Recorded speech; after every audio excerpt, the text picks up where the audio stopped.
வணக்கம். இந்த நியூஸ் 8 தமிழ்நாடு செய்திகளை தொகுத்து வழங்குவதற்காக நான் பாலுவேல் சக்கரவர்த்தி. செய்திகளை விரிவாக பார்ப்பதற்கு முன்னர் முதலில் தலைப்புச் செய்திகளை பார்க்கலாம். தொழில் தொடங்குவதை எளிமையாக்க மாநில முதலமைச்சர்களுக்கு பிரதமர் மோடி அறிவுறுத்தல். நாடு முன்னேற்ற பாதையில் பயணிக்கும் நிலையில் நேரத்தை வீணாக்க கூடாது என நிதி ஆயோக் கூட்டத்தில் பேச்சு.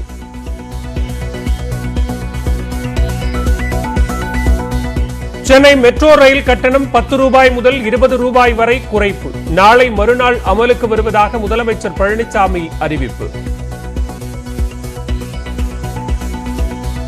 மீண்டும் 35,000 ரூபாயை தொட்டது ஒரு சவரன் தங்கம் விலை. ஒரே நாளில் 224 ரூபாய் உயர்வு.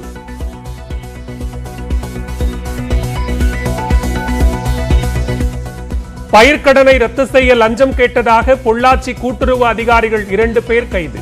வந்தவாசி அடுத்த தேசூர் கூட்டுறவு வங்கியில் லஞ்ச ஒழிப்புத்துறை ஆய்வு.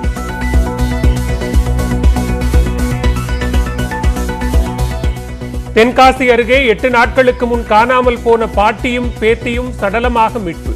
கொலை செய்து சாக்கு மூட்டையில் கட்டி வீசியவர் குறித்து விசாரணை.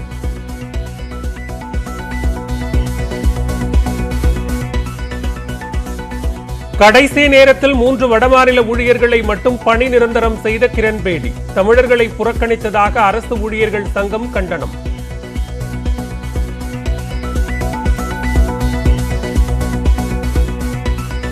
கரூரில் தரமற்ற முறையில் காந்தி சிலையை நிறுவியதாக புகார். கண்டனம் தெரிவித்து சாலை மறியலில் ஈடுபட்ட எம்பி ஜோதிமணி உள்ளிட்டோர் கைது.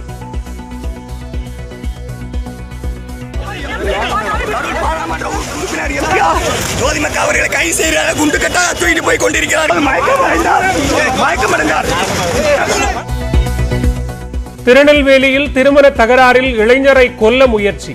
நண்பர்கள் 2 அரிவாளால் வெட்டும் அதிர்ச்சியூட்டும் காட்சி.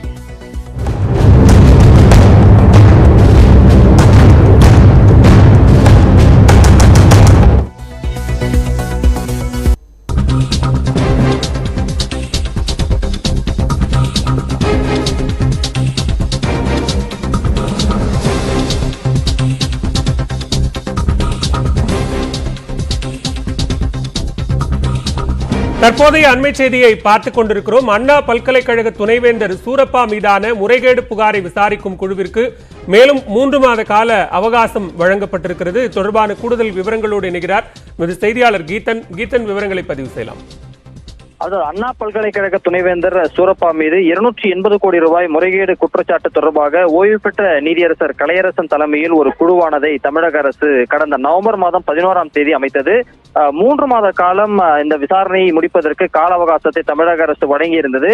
இந்த நிலையில் தொடர்ந்து இப்பொழுது விசாரணை ஒரு முக்கிய கட்டத்தை எட்டியிருக்கக்கூடிய நிலையில் முழுமையாக விசாரிக்க முடியாத ஒரு சூழ்நிலை ஏற்பட்டிருக்கக்கூடிய தற்போதைய சூழலை கருத்தில் கொண்டு மேலும் 3 மாத காலத்திற்கு அவகாசம் வழங்கி தமிழக அரசு தற்பொழுது உத்தரவிட்டுள்ளது. ஏற்கனவே அண்ணா பல்கலைக்கழக பதிவாளர், அதே போல தேர்வு கட்டுப்பாட்டுத்துறை அலுவலர், அண்ணா பல்கலைக்கழக ஊழியர்கள் உள்ளிட்டோரை கலையரசன் குழு ஏற்கனவே விசாரித்துள்ளது. இந்த நிலையில் அண்ணா பல்கலைக்கழக ஊழியர்களுக்கு ஊதியம் வழங்கியதில் முறைகேடுகளை தற்பொழுது கண்டுபிடித்திருப்பதாக தகவல்கள் வெளியாக இருக்கின்றன. அது குறித்து விரிவாக விசாரணை மேற்கொள்ள வேண்டும் என்று தற்பொழுது கலையரசன் குழு கேட்டுக்கொண்டதற்கிணங்க இந்த 3 மாத கால அவகாசத்தை தமிழக அரசு வழங்கியுள்ளது குறிப்பிடத்தக்கது. நன்றி கீதன், விரிவான விவரங்களுக்கு. சென்னை மெட்ரோ ரயிலின் கட்டணத்தை குறைத்து முதலமைச்சர் எடப்பாடி பழனிசாமி உத்தரவிட்டுள்ளார்.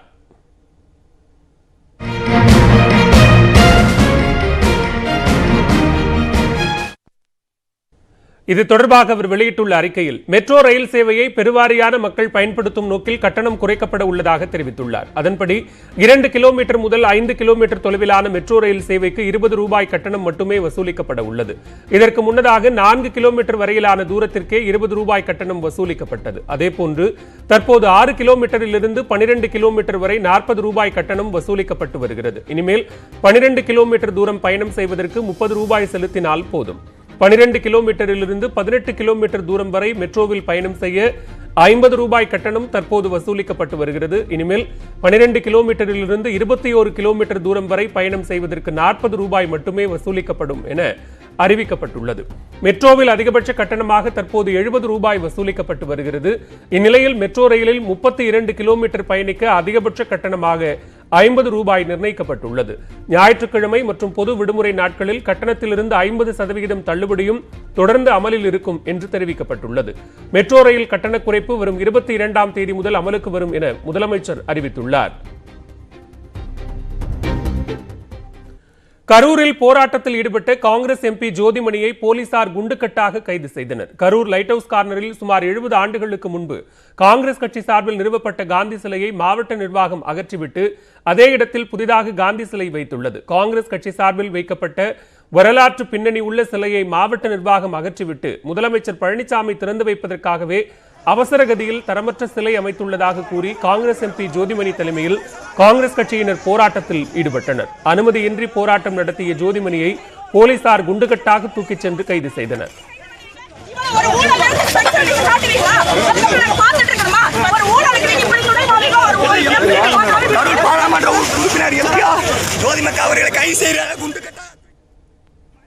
முன்னதாக செய்தியாளர்களை சந்தித்த ஜோதிமணி, முதலமைச்சர் பழனிசாமி திறந்து வைக்க உள்ள இந்த சிலையை நிறுவுவதில் பல்வேறு ஊழல்கள் நடைபெற்றுள்ளதாக குற்றம் சாட்டினார்.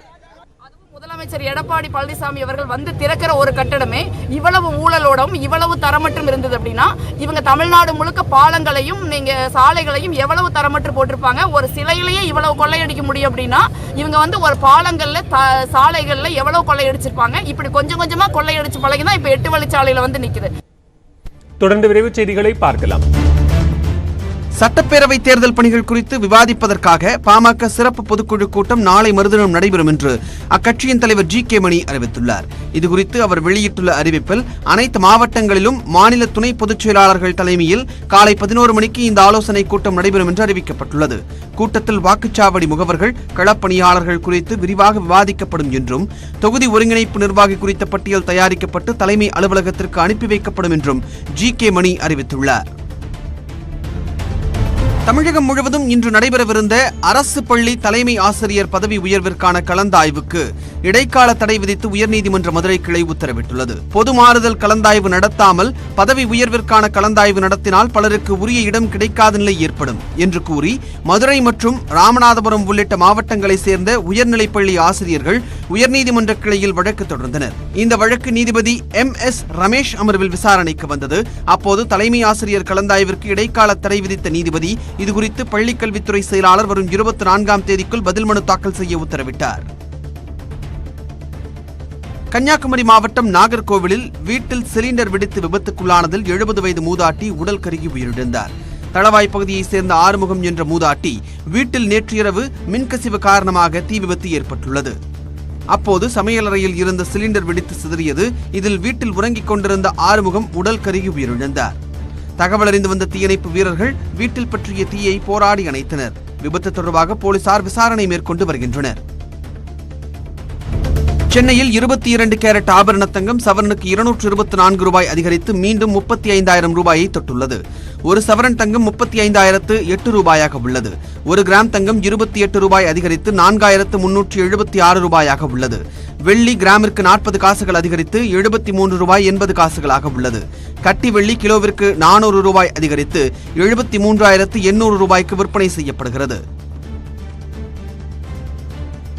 மகாபாரத கதையில் கிருஷ்ணரை கொல்வதற்காக கம்சன் 2 பெண்களை அனுப்பியது போல பிரதமர் மோடி துணைநிலை ஆளுநர் என்கிற பெயரில் 2 பெண்களை புதுச்சேரிக்கு அனுப்பியுள்ளதாக தமிழக காங்கிரஸ் தலைவர் K.S. அழகிரி விமர்சித்துள்ளார். தூத்துக்குடியில் செய்தியாளர்களிடம் பேசிய அவர், புதுச்சேரியில் மக்களால் தேர்ந்தெடுக்கப்பட்ட அரசை பிரதமர் மோடி செயல்படாமல் தடுத்துவிட்டதாக கூறினார். மேலும் கிரண்பேடி பதவியிலிருந்து நீக்கப்பட்டதன் காரணம் குறித்து மத்திய அரசு தெளிவுபடுத்த வேண்டும் எனவும் அவர் கூறினார். கிருஷ்ணரை கொல்வதற்காக கம்சன் 2 பெண்களை இப்படித்தான் அனுப்புவார். ஆனா முடிவில் என்ன ஆகும்னா அந்த பெண்கள் தான் இறந்து போவார்களே ஒழிய கிருஷ்ணர் உயிரோடு இருப்பார்.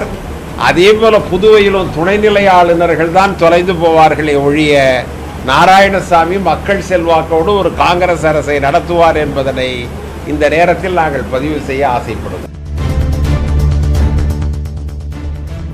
தமிழகம் முழுவதும் இன்று நடைபெறவிருந்த அரசு பள்ளி தலைமை ஆசிரியர் பதவி உயர்விற்கான கலந்தாய்வுக்கு இடைக்கால தடை விதித்து உயர்நீதிமன்ற மதுரை கிளை உத்தரவிட்டுள்ளது. பொது மாறுதல் கலந்தாய்வு நடத்தாமல் பதவி உயர்விற்கான கலந்தாய்வு நடத்தினால் பலருக்கு உரிய இடம் கிடைக்காத நிலை ஏற்படும் என்று கூறி மதுரை மற்றும் ராமநாதபுரம் உள்ளிட்ட மாவட்டங்களை சேர்ந்த உயர்நிலைப்பள்ளி ஆசிரியர்கள் உயர்நீதிமன்ற கிளையில் வழக்கு தொடர்ந்தனர். இந்த வழக்கு நீதிபதி MS ரமேஷ் அமர்வில் விசாரணைக்கு வந்தது.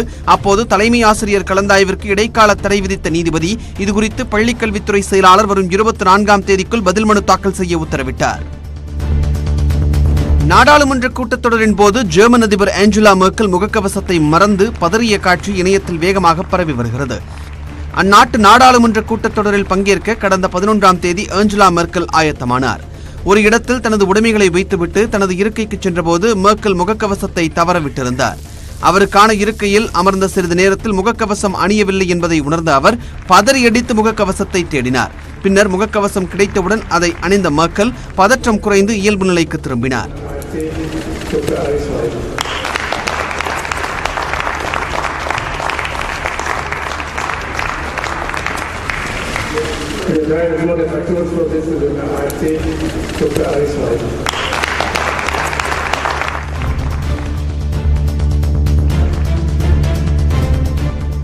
சென்னையில் பெட்ரோல் டீசல் விலை தொடர்ந்து 12வது நாளாக அதிகரித்துள்ளது.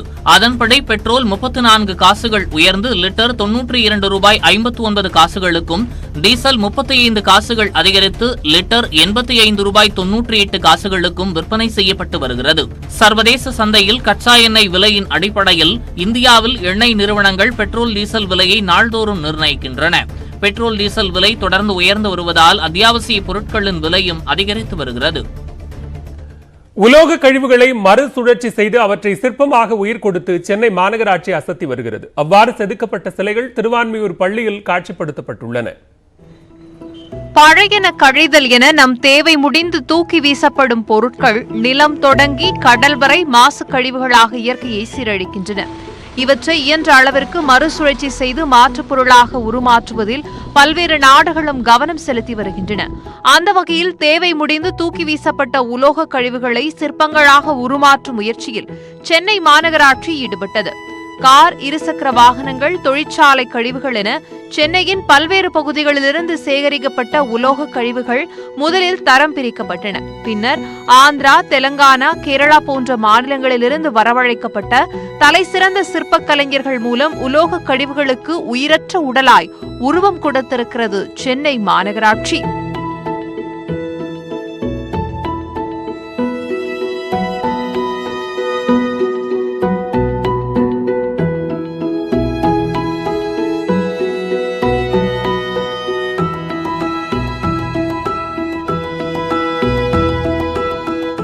மக்கள் குறைந்த அளவிலான உலோகப் பொருட்களை பயன்படுத்தவும் உலோக கழிவுகளை பயனுள்ளதாக மாற்ற முடியும் என்று விழிப்புணர்வு ஏற்படுத்தும் நோக்கில் இந்த சிற்பங்கள் உருவாக்கப்பட்டதாக சென்னை மாநகராட்சி ஆணையர் பிரகாஷ் தெரிவித்துள்ளார்.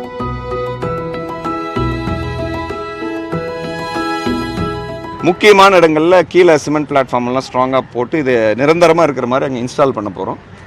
காலகாலத்துக்கு மக்கள் நீண்ட காலத்துக்கு இதை மக்கள் ரசிக்கிறதுக்கும் இதை உணர்ந்து உலோகத்தில் கழிவுகளிலிருந்து எப்படி ஒரு உபயோகமுள்ள ஒரு பொருளாக மாற்ற முடியும் அப்படிங்கிறதையும் புரிஞ்சுக்கிறதுக்கும், குறைந்தபட்ச பொருட்களை நம்ம லைஃப்பில் யூஸ் பண்ணணும், தேவையற்ற கன்சியூமரிசம் இருக்கக்கூடாதுங்கிறத தெரிஞ்சுக்கிறதுக்கும், இதெல்லாம் எதிர்கால சந்ததிக்கு ஒரு மெசேஜாகவும் இதெல்லாம் அமையும்னு மாநகராட்சியின் சார்பில் நாங்கள் நம்புகிறோம்.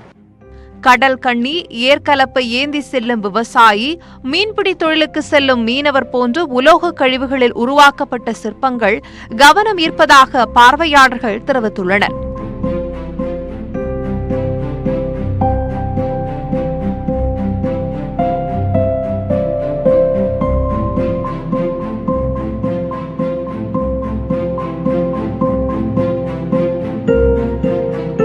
மக்களுக்கு இந்த ஸ்கிராப் எல்லாம் நம்ம ரீயூஸ் பண்ணி இவ்வளோ பியூட்டிஃபுல்லாக ஒரு ஸ்கல்ப்சர் பண்ணுறோன்னு தெரியப்படுறதுக்கு it's a very good measures. இப்போ தான் ஃபஸ்ட் டைம் பார்க்குறேன். பார்த்த உடனே I am very very very impressed. ஏன்னா இது மாதிரி தூக்கி போடப்பட்ட பொருளை இவ்வளோ நல்லா அழகாக பண்ண முடியும்னு யாராலையும் யோசிச்சிருக்க மாட்டாங்க. நானும் பார்த்ததில்லை. So this is a brilliant work of art. உலோக கழிவுகளால் செதுக்கப்பட்ட 16 சிற்பங்களும் தற்போதைக்கு திருவான்மையூர் அரசு மேல்நிலைப் பள்ளியில் பொதுமக்கள் பார்வைக்காக வைக்கப்பட்டுள்ளன. விரைவில் இந்த சிலைகள் அனைத்தும் OMR சாலையில் சென்னையின் அழகியலில் அங்கம் பெற வைக்கும் நோக்கில் நிரந்தரமாக வைக்கப்பட உள்ளன. நியூஸ் 18 தமிழ்நாடு செய்திகளுக்காக ஒளிப்பதிவாளர் ஆனந்துடன் செய்தியாளர் நந்தா.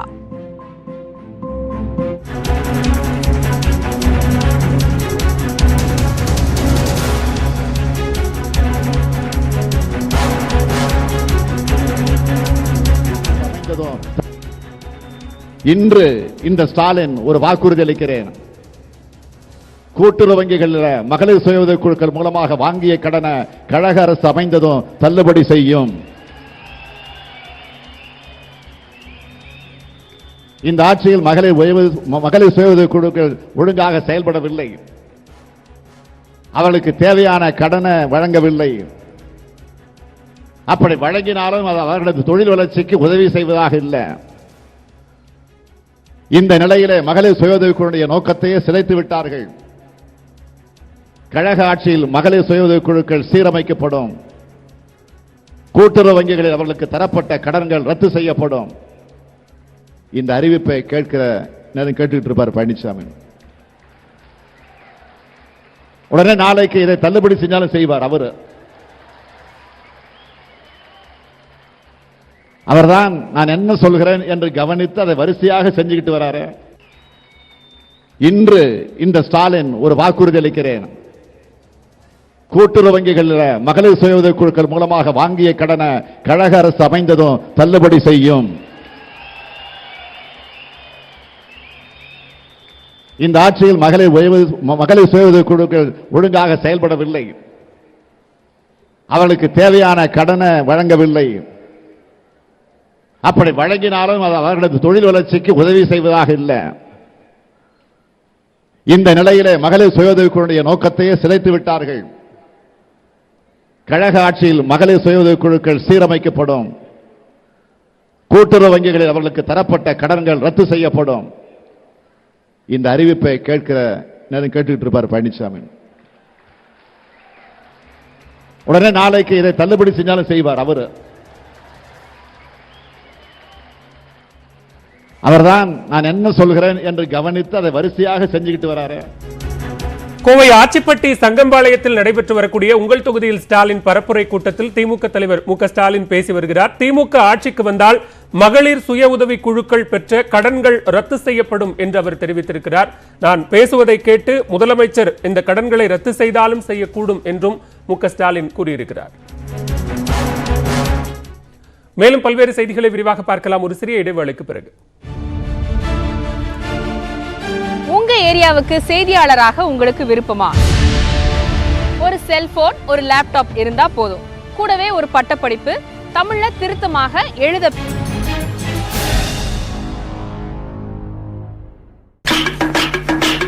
களை கட்டும் தேர்தல் திருவிழா, மேடையை சுற்றி நடக்கும் சுவாரஸ்ய நிகழ்வுகள், அரசியலில் நடக்கும் ரகசிய நகர்வுகள். போடுங்கம்மா ஓட்டு. நாள்தோறும் இரவு 10:30க்கு எலெக்ஷனையே என்ஜாய் பண்ணி பாருங்க.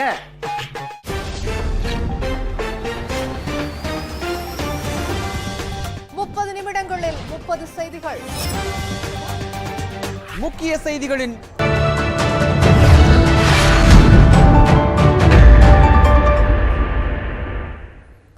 செய்திகள் தொடர்கின்றன. புதுச்சேரி முன்னாள் துணைநிலை ஆளுநர் கிரண்பேடி ராஜ்நிவாசில் இருந்து வெளியேறும் முன்பு வடமாநில தொழிலாளர்கள் 3 மட்டும் பணி நிரந்தரம் செய்து கையெழுத்திட்ட விவகாரம் அதிர்ச்சியை ஏற்படுத்தியுள்ளது. புதுச்சேரியில் பாசிக் எனப்படும் வேளாண் அபிவிருத்தி கழகத்தில் சுமார் 500க்கும் மேற்பட்ட தற்காலிக தொழிலாளர்கள் பணிபுரிந்து வருகின்றனர். இவர்கள் தங்களை பணி நிரந்தரம் செய்யக்கோரி அவ்வப்போது போராட்டம் நடத்தி வரும் நிலையில் இது தொடர்பான கோப்புகள் ஆளுநர் மாளிகையில் நிலுவையில் உள்ளது. இந்நிலையில் கடந்த 15ஆம் தேதி ஆளுநர் பொறுப்பிலிருந்து விடுவிக்கப்பட்ட கிரண்பேடி ஆளுநர் மாளிகையில் பணியாற்றிய வடமாநில தொழிலாளர்கள் 3 பணி நிரந்தரம் செய்து ஆணையிட்ட விவரம் வெளியாகியுள்ளது. இது தற்காலிக ஊழியர்கள் மத்தியில் அதிர்ச்சியை ஏற்படுத்தியுள்ளது. வடமாநில தொழிலாளர்களை மட்டும் பணி நிரந்தரம் செய்தது ஏன் என அரசு ஊழியர்கள் சங்கம் கேள்வி எழுப்பியுள்ளது.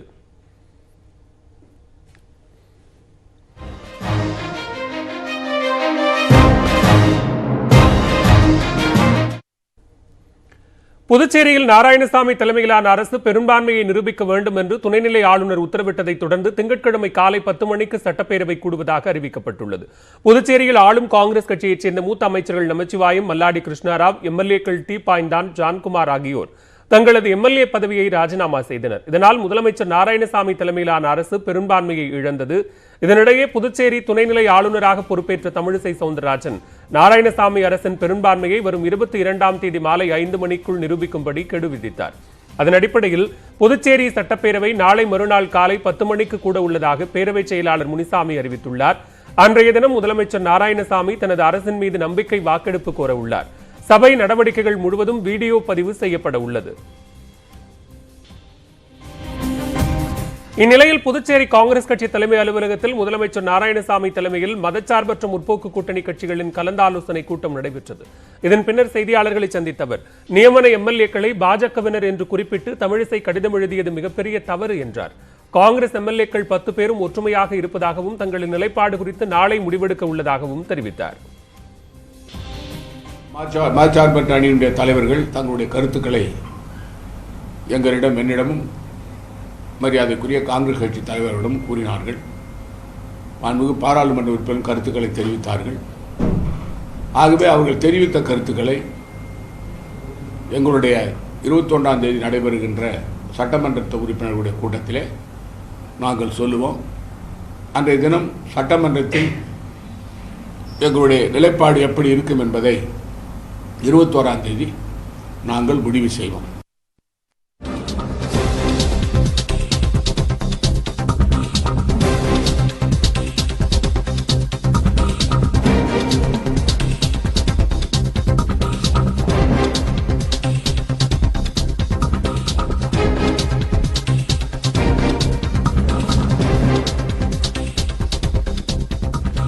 தற்போதைய அண்மை செய்தியை பார்த்துக் கொண்டிருக்கிறோம்.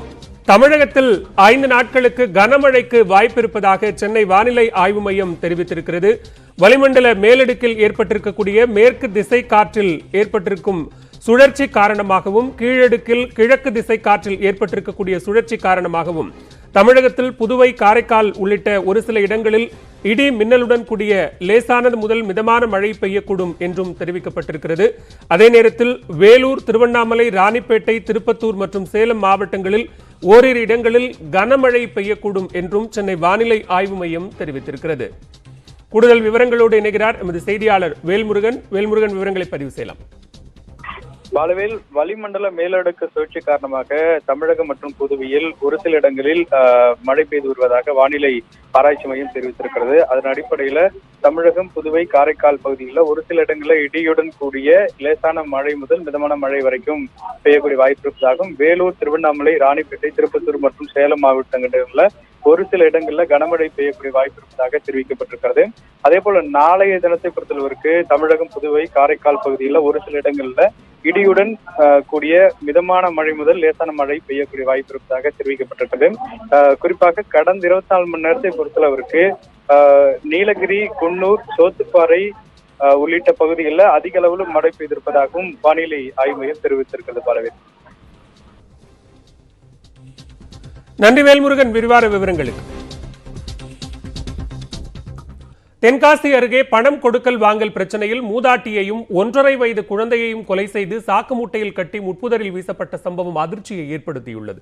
தென்காசி கீழப்புலியூரைச் சேர்ந்த கோமதி அம்மாள் என்பவர் வட்டிக்கு பணம் கொடுக்கும் தொழிலில் ஈடுபட்டு வந்தார். அவருடன் 1.5 வயது பேத்தி சாக்ஷியும் வசித்து வந்துள்ளார். இந்நிலையில் கடந்த மாதம் 12ஆம் தேதி முதல் இருவரும் காணாமல் போயுள்ளனர். உறவினர்களும் போலீசாரும் பல்வேறு இடங்களில் தேடி பார்த்தும் பலன் கிட்டாத நிலையில் வேட்டைக்காரன் குலத்தைச் சேர்ந்த ஒருவர் மீது சந்தேகம் இருப்பதாக மூதாட்டியின் உறவினர்கள் போலீசாரிடம் தெரிவித்தனர்.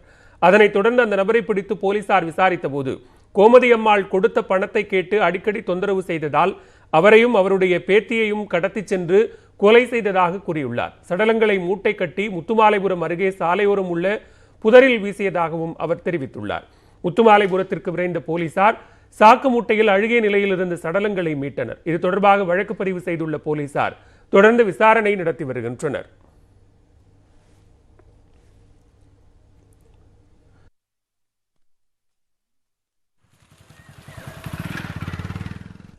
PhD வரை படித்த போதும் தாங்கள் இதுவரை ரயிலில் கடலை மிட்டாய் தான் விற்க வேண்டியுள்ளதாக பார்வையற்ற மாற்றுத்திறனாளிகள் ஆதங்கப்படுகின்றனர்.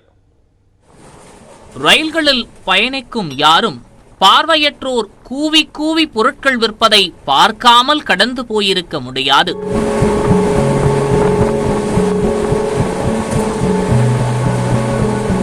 இவர்களில் பெரும்பாலானோர் MA, MSc முதல் PhD வரை படித்து முடித்துவிட்டு நம் முன் கடலை மிட்டாய் விற்றுக் கொண்டிருக்கிறார்கள் என்று சொன்னால் நம்ப முடிகிறதா? ஆம், அதுதான் உண்மை. வறுமையான சூழல், பார்வை இல்லாததால் எதிர்கொள்ளும் துயரம், இவற்றையெல்லாம் தாண்டி படித்த போதும் தங்களுக்கு வேலை கொடுக்க மட்டும் யாரும் முன்வருவதில்லை என வருத்தப்படுகிறார்கள் இவர்கள்.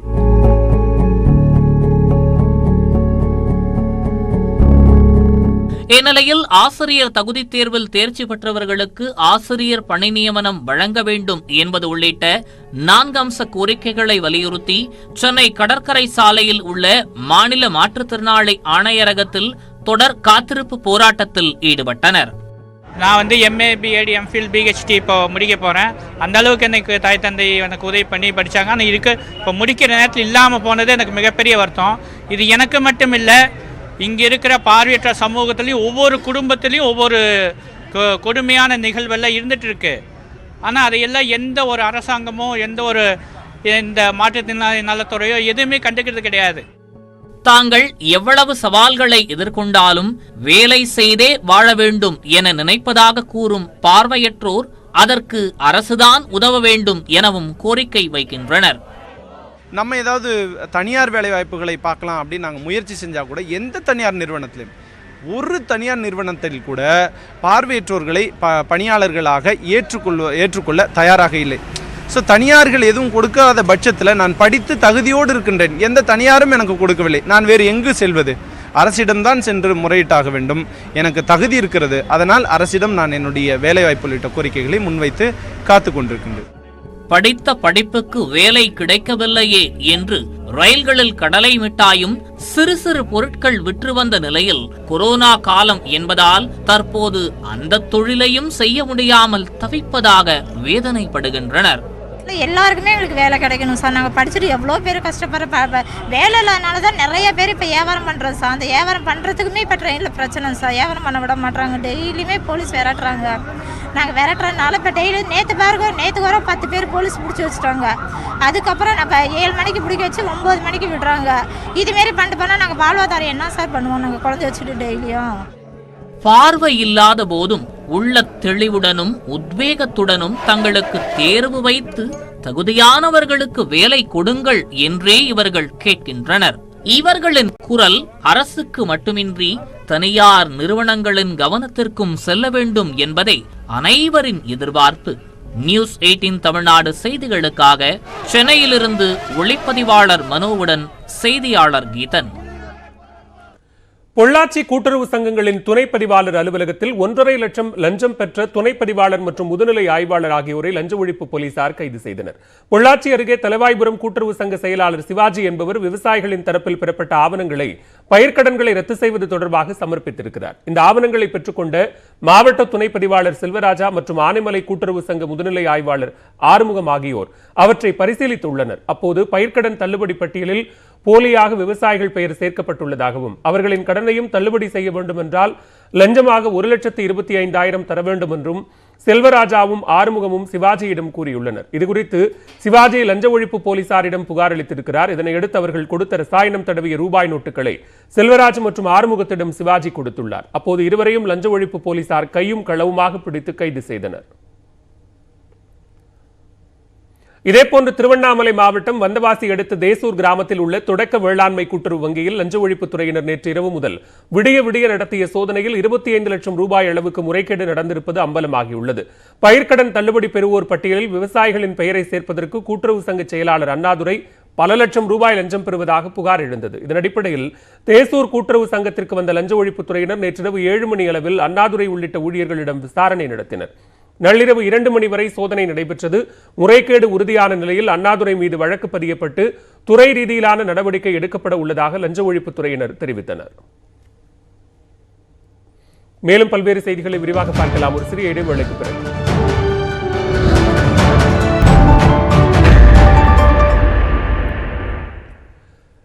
செய்திகள் தொடர்கின்றன. சென்னையில் பிரபல ரவுடி ஜெரோம் ஓட விரட்டி வெட்டி கொலை செய்யப்பட்ட வழக்கில் 6 பேர் கைதாகியுள்ளனர். புதுச்சேரியின் பிரபல ரவுடி அன்பு ரஜினியை கொன்றதால் பழிக்காக கொலை செய்ததாக வாக்குமூலம் அளித்துள்ளனர். 1 மாதமாக நோட்டமிட்டு கொலை செய்தது எப்படி?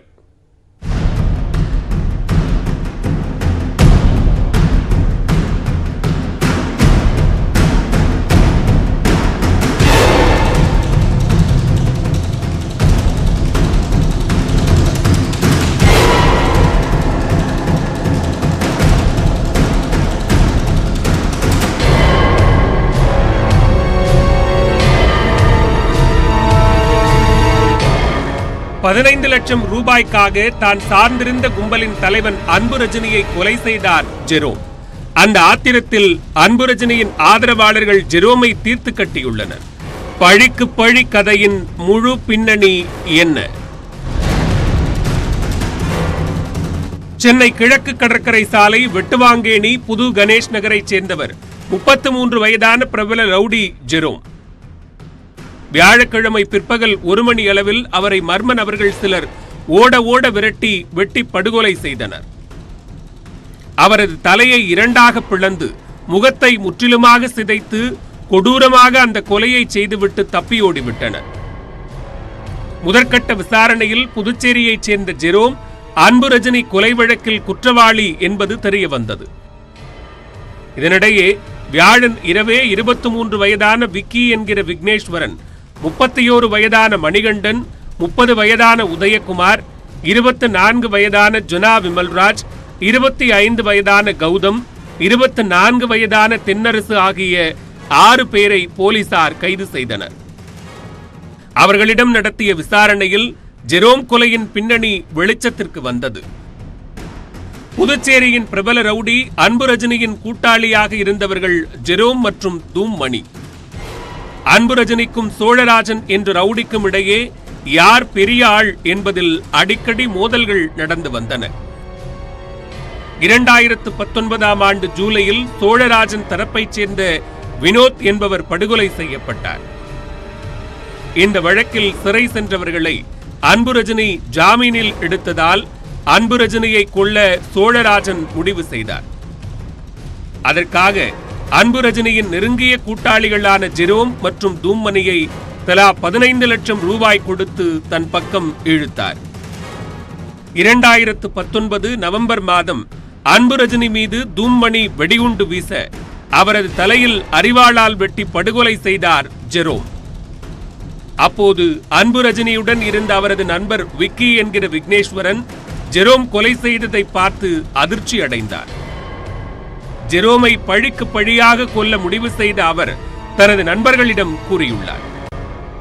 தனது உயிருக்கு ஆபத்து காத்திருப்பதை அறிந்த ஜெரோம் யாருக்கும் தெரியாமல் மனைவி குழந்தைகளை சென்னை நீலாங்கரை வெட்டுவாங்கேணியில் குடியமர்த்தியுள்ளார். அவ்வப்போது ரகசியமாக வந்து செல்வார். இதுகுறித்து விக்னேஸ்வரனிடம் தகவல் தெரிவிக்க அனைவரும் 1 மாதமாக நோட்டமிட்டு ஜெரோமை கொலை செய்ததாக விசாரணையில் ஒப்புக்கொண்டுள்ளனர். கைதான 6 பேரும் தங்கள் கைகளில் அன்பு ரஜினியின் பெயரை பச்சை குத்தி இருந்தனர். அன்பு ரஜினி ஏழை எளிய மாணவர்களுக்கு பள்ளி கட்டணத்தை செலுத்தி வந்ததாகவும் அவர் மீது உள்ள பாசத்தால் தான் நாங்கள் இப்படி செய்தோம் என்றும் விசாரணையில் அவர்கள் கூறியதாக போலீசார் தெரிவித்தனர். 6 பேர் மீதும் கொலை வழக்கு பதிவு செய்த போலீசார் அவர்களை ஆலந்தூர் நீதிமன்றத்தில் ஆஜர்படுத்தி சிறையில் அடைத்தனர்.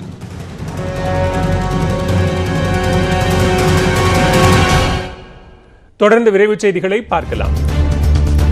குமரி மாவட்டத்தில் முன்விரோதம் காரணமாக தண்ணீரில் விஷம் கலந்ததில் கோழிப்பண்ணையில் இருந்த 6000 கோழிகள் துடிதுடித்து உயிரிழந்தன. செண்பகராமன் புதூரில் சுரேஷ் என்பவர் 4 கோழிப்பண்ணைகளை சொந்தமாக நடத்தி வருகிறார். அதில் 2ஐ ராஜன் என்பவருக்கு ஒப்பந்த அடிப்படையில் குத்தகைக்கு அளித்துள்ளார். இந்நிலையில் ராஜனின் கோழிப்பண்ணையில் இன்று 6000 கோழிகள் உயிரிழந்து கிடந்தன. புகாரின் பேரில் ஆரல்வாய்மொழி போலீசார் விசாரணை நடத்தினர். அப்போது துவரங்காட்டை சேர்ந்த சாஜன் என்பவர் ராஜனுக்கு முன்பு கோழிப்பண்ணை குத்தகைக்கு நடத்தி வந்ததும் அப்போது சாஜன் தீவனம் திருடியதாக நீக்கப்பட்டதும் தெரியவந்தது. முன்விரோதம் காரணமாக கோழிகளுக்கு தண்ணீர் அளிக்கும் தொட்டியில் சாஜன் இரவில் விஷம் கலந்ததும் கண்டுபிடிக்கப்பட்டுள்ளது. இதனையடுத்து தலைமறைவாக உள்ள சாஜனை போலீசார் தேடி வருகின்றனர். கன்னியாகுமரி மாவட்டம் சின்னத்துறை மீனவ கிராமத்தில் இரவு நேரத்தில் ஏடிஎம் இயந்திரத்தை உடைக்க முயன்ற நபரை சிசிடிவி காட்சிகளின் அடிப்படையில் போலீசார் தேடி வருகின்றனர். கனரா வங்கிக்கு சொந்தமான ஏடிஎம் மையத்தில் நுழைந்த மர்ம நபர் இயந்திரத்தை சேதப்படுத்தி பணத்தை திருட முயற்சித்திருக்கிறார். ஏடிஎம் இயந்திரம் சேதமடைந்திருப்பதை பார்த்த வங்கி மேலாளர் உடனடியாக காவல்துறைக்கு தகவல் கொடுத்தார். மேலும் ஏடிஎம் மையத்தில் இருந்த சிசிடிவி கேமராவில் பதிவான காட்சிகளை காவல்துறையிடம் ஒப்படைத்தார். அந்த சிசிடிவி காட்சிகள் தற்போது வெளியாகியுள்ளன.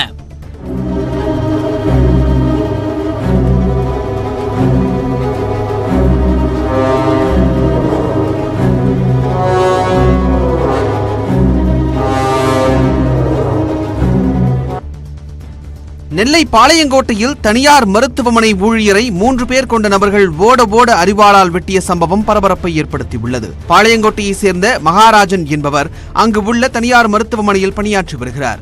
இவருக்கும் அதே பகுதியை சேர்ந்த மணிகண்டனுக்கும் திருமண நிகழ்ச்சி ஒன்றில் தகராறு ஏற்பட்டதாக கூறப்படுகிறது. இந்த நிலையில் மகாராஜனை போனில் தொடர்பு கொண்ட மணிகண்டன் அவரை மருத்துவமனையிலிருந்து வெளியே வர கூறியுள்ளார். இதையடுத்து வெளியே வந்த மகாராஜனை 3 பேர் ஓட அரிவாளால் வெட்டினர்.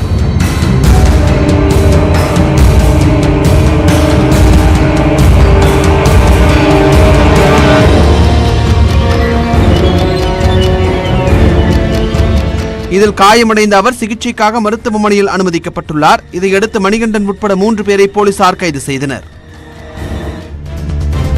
செவ்வாய் கிரகத்தில் நாசாவின் பெர்சிவரன்ஸ் விண்கலம் தரையிறங்கியது பரபரப்பாக பேசப்பட்டதைப் போலவே இந்திய வம்சாவளி பெண் விஞ்ஞானியின் பொட்டும் ட்விட்டரில் ட்ரெண்ட் ஆகியுள்ளது.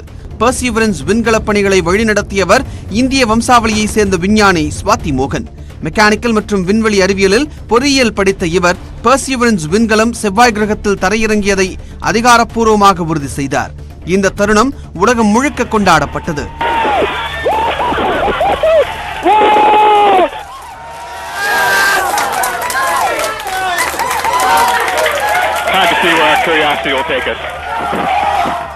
இந்த நிலையில் ஸ்வாதி மோகன் நெற்றியில் இட்டிருந்த பொட்டு ட்விட்டரில் பலரையும் கவர்ந்து இழுத்துள்ளது. இதுகுறித்து பலரும் தங்கள் வாழ்த்துக்களையும் கருத்துக்களையும் பதிவிட்டு வருகின்றனர். இந்தியாவில் கடந்த 24 மணி நேரத்தில் 13,993 பேருக்கு கொரோனா உறுதியாகியுள்ளது. மேலும் 101 பேர் உயிரிழந்துள்ளனர். மொத்த பாதிப்பு 1,87,387 மொத்த உயிரிழப்பு எண்ணிக்கை 1,56,212 உயர்ந்துள்ளது. 24 மணி நேரத்தில் 10,307 பேரும் இதுவரை 1,06,78,048 பேரும் பெருந்தொற்றிலிருந்து மீண்டுள்ளனர். 1,43,127 பேர் சிகிச்சையில் உள்ளனர். இதுவரை 1,07,15,204 பேருக்கு கொரோனா தடுப்பூசி செலுத்தப்பட்டுள்ளதாக மத்திய சுகாதார அமைச்சகம் தெரிவித்துள்ளது. மகாராஷ்டிர மாநில நீர்வளத்துறை அமைச்சர் பச்சுவுக்கு 2வது முறையாக கொரோனா தொற்று உறுதி செய்யப்பட்டிருக்கிறது. இவருக்கு கடந்த அக்டோபர் மாதம் கொரோனா தொற்று உறுதி செய்யப்பட்ட நிலையில் சிகிச்சைக்கு பிறகு குணமடைந்தார். மகாராஷ்டிராவில் 2வது அலையாக கொரோனா பரவல் அதிகரித்து வருவதாக கூறப்படும் நிலையில் அமைச்சர் பச்சுவுக்கு 2வது முறையாக கொரோனா பாதிப்பு கண்டறியப்பட்டிருக்கிறது. மகாராஷ்டிரா மாநிலத்தில் தற்போது நாள் ஒன்றுக்கு சுமார் 5,000 பேர் கொரோனா தொற்றால் பாதிக்கப்பட்டு வருகின்றனர். தேசியவாத காங்கிரஸ் தலைவர் ஏக்நாத் கட்சேவுக்கும் 2ஆம் முறையாக கொரோனா தொற்று உறுதி செய்யப்பட்டது. தமிழகம் வளர்ச்சி பாதையில் செல்வதற்கு நல்லாட்சி அமைய வேண்டும் என்று மத்திய நிதியமைச்சர் நிர்மலா சீதாராமன் தெரிவித்திருக்கிறார். சென்னையில் வணிகர்கள், தொழிலதிபர்களுடன் நிர்மலா சீதாராமன் கலந்துரையாடினார். அப்போது பேசிய அவர், கந்துவட்டி கொடுமையிலிருந்து சிறு வியாபாரிகளை காக்கும் நோக்கில் சாலையோர தள்ளுவண்டி வியாபாரம் செய்பவர்களுக்கு மத்திய அரசு தலா 10,000 ரூபாய் கடன் கொடுத்திருப்பதாக கூறினார். தொடர்ந்து பேசிய அவர், விவசாயிகளுக்காக எதிர்க்கட்சிகள் முதலை கண்ணீர் வடிப்பதாக சாடினார். மேலும் புதிய வேளாண் சட்டங்கள் மூலம் கார்ப்பரேட் நிறுவனங்கள் விவசாயிகளின் நிலங்களை எடுத்துக் கொள்ளும் என காங்கிரஸ் உள்ளிட்ட கட்சிகள் பொய் பிரச்சாரம் செய்து வருவதாகவும் சாடினார். என்ன விதை போட்டு நல்லா உழைச்சா நம்மளுக்கு அதுலேருந்து நல்ல பயிர் வரும்னு யோசிக்கக்கூடிய திறமை இருக்கிற விவசாயி இல்லைன்னா அவனுக்கு ஊரா வந்து ஏமாத்திட்டு போயிடுவான், நிலத்தையே பிடுங்கிட்டு போயிடுவான். அவனுக்கு அதை பற்றி யோசிக்கிறதான திறமை இல்லை. அதனால இதுவே பெட்டர். இதை விட பொய் பிரச்சாரத்துக்கு உதாரணம் நம்மளுக்கு கிடைக்காது. உத்தரப்பிரதேச மாநிலம் வாரணாசியில் பிளாஸ்கில் மறைத்து கடத்தப்பட்ட தங்கத்தை சுங்கத்துறையினர் கண்டுபிடித்தனர். வாரணாசியில் உள்ள லால் பகதூர் சாஸ்திரி சர்வதேச விமான நிலையத்தில் வழக்கமான பரிசோதனையில் சுங்கத்துறையினர் ஈடுபட்டிருந்தார்கள். அப்போது ஷார்ஜாவில் இருந்து வாரணாசி வந்த பெண் பயணியின் உடைமைகள் பரிசோதிக்கப்பட்டது. பிளாஸ்க் ஒன்றின் அடி மற்றும் சுற்றுப்பகுதியில் தங்கத்தை தகடு வடிவில் உருக்கி மறைத்து கடத்தப்பட்டது தெரியவந்தது. அந்த பெண் அணிந்து வந்திருந்த ஆபரணங்கள் மீது உலோக முலாம் பூசி வந்ததும் கண்டுபிடிக்கப்பட்டது. இதனையடுத்து பெண்ணிடம் இருந்து தங்க நகைகள், ஒரு ஐபோன் உள்ளிட்ட பொருட்களை சுங்கத்துறையினர் பறிமுதல் செய்தார்கள்.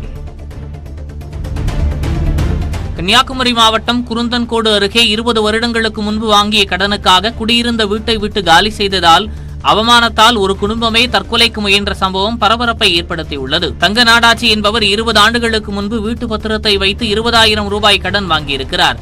வாங்கிய கடனை திருப்பி தராததால் உயர்நீதிமன்ற உத்தரவின் பேரில் வீடு ஏலத்திற்கு வந்தது.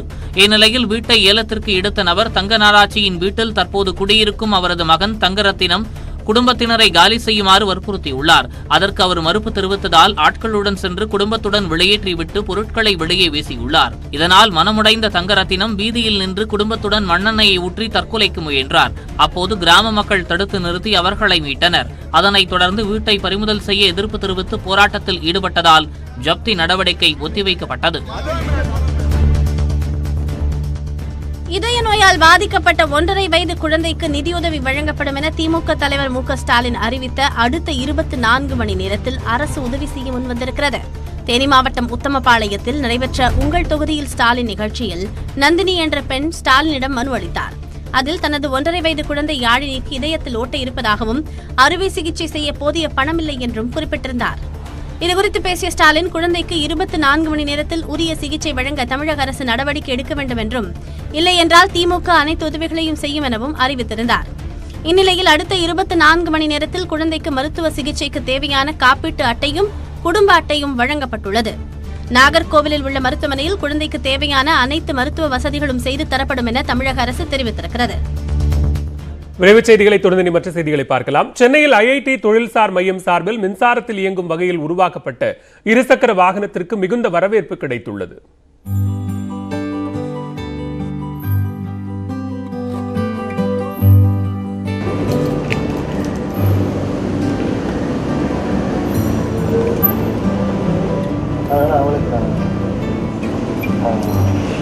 சென்னை ஐஐடி மாணவர்களின் ஆராய்ச்சி திறனை மேம்படுத்தவும் அதனை வெளிக்கொண்டு வரவும் ஐஐடி தொழில்சார் மையம் செயல்பட்டு வருகிறது. இதன் மூலம் பல்வேறு நவீன தொழில்நுட்பத்துடன் கூடிய ஸ்டார்ட் அப் நிறுவனங்களை மாணவர்கள் தொடங்கியுள்ளனர். இதன்படி விகாஸ் சசிகுமார் என்ற மாணவர் தொடங்கியுள்ள பைபீம் என்ற நிறுவனம் பைமோ என்ற பெயரில் மின்சாரத்தை இயக்கும் இருசக்கர வாகனத்தை தயாரித்துள்ளது. செல்போன் சார்ஜ் செய்யும் வேகத்திலேயே இதற்கு சார்ஜ் செய்ய முடியும் என்று குறிப்பிட்ட விகாஸ், குண்டும் குழியுமான சாலைகளில் செல்லும் போது கூட உடலுக்கு பாதிப்பு ஏற்படாது என்றும் தெரிவிக்கிறார்.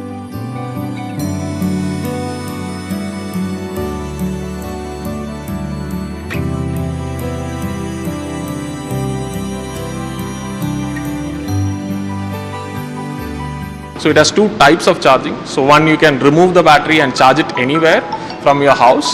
The other is like we can charge the battery along with the vehicle.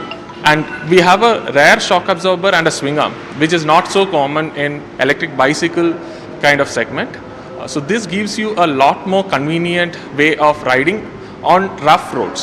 So you will not get the back pain when you go into a pothole. 2 மணி நேரம் சார்ஜ் செய்வதன் மூலம் 50 கிலோமீட்டர் வரை பயணிக்க முடியும் என்றும், மணிக்கு 25 கிலோமீட்டர் வேகத்தில் இயக்கலாம் என்றும் அவர் தெரிவித்தார்.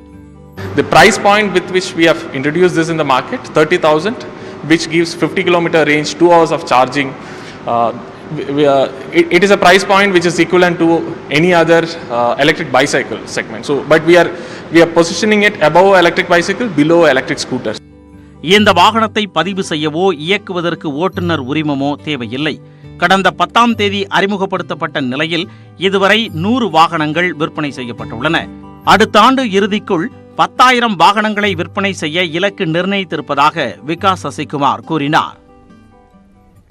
இந்திய குழந்தைகளின் அசாத்திய திறமைகளை அடையாளப்படுத்தும் நோக்கில் என்ஜீனியஸ் என்ற நிகழ்ச்சியை முன்னெடுத்து வருகிறது நியூஸ் 18 குழுமம். இளம் திறமையாளர்களின் அசாத்திய திறமைகள் குறித்து தற்போது பார்க்கலாம். मेरा नाम है अभिनव शाह, मैं आसनसोल वेस्ट बंगाल से हूँ। मैं 12 साल का हूँ और मैं 10 मीटर एयर राइफल में यंगेस्ट गोल्ड मेडलिस्ट हूँ। ये है यंग जीनियस जो अर्जुन की तरह सीधे मछली की आंख पर निशाना साधता है।